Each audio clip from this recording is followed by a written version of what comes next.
Hi, Stan here. Today we're going to take a closer look at a book about a Roman road in the south of England. I wrote this book under the name of Richard Powell. And by the way, my middle name is Stanley. In the first century, the Romans conquered most of Britain. One of the first things they did was build roads. They didn't just build tracks, but solid stone roads, mostly in a straight line.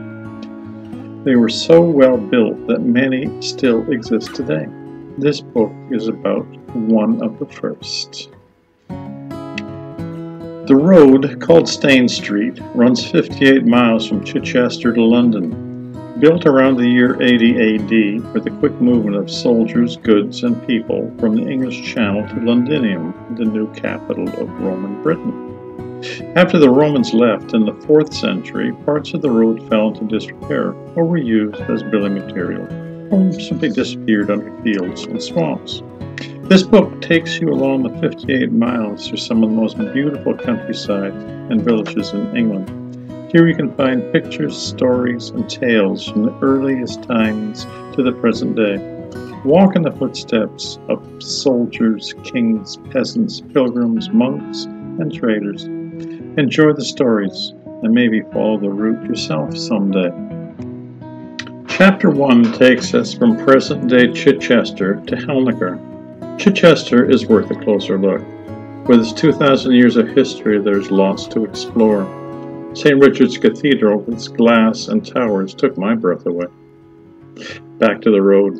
We start our journey at the east gate of the old Roman walls.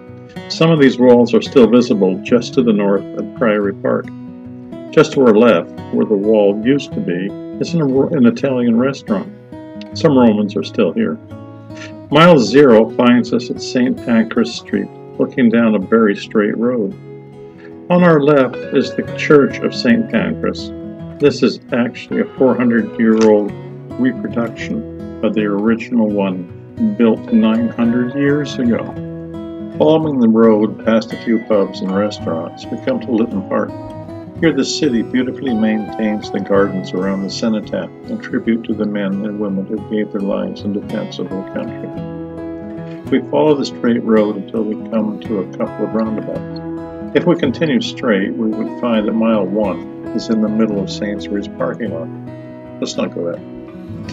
We instead, at the first roundabout, take the first exit into West Hamlet Road.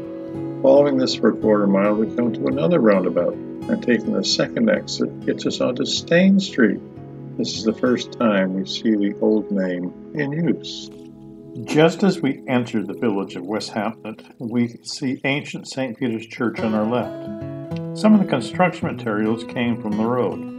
This church was on the pilgrim's route from Winchester to Canterbury, and pilgrims have scratched graffiti on some of the church walls.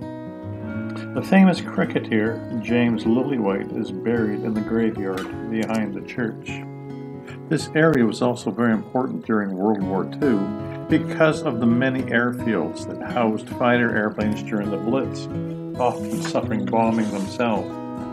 As we continue along the road, now very straight, we can see the huge Rolls-Royce factory. They have produced airplane engines and cars here for many decades. To the A285. A ways along there, the first turning on the left is New Road, which goes to Goodwood.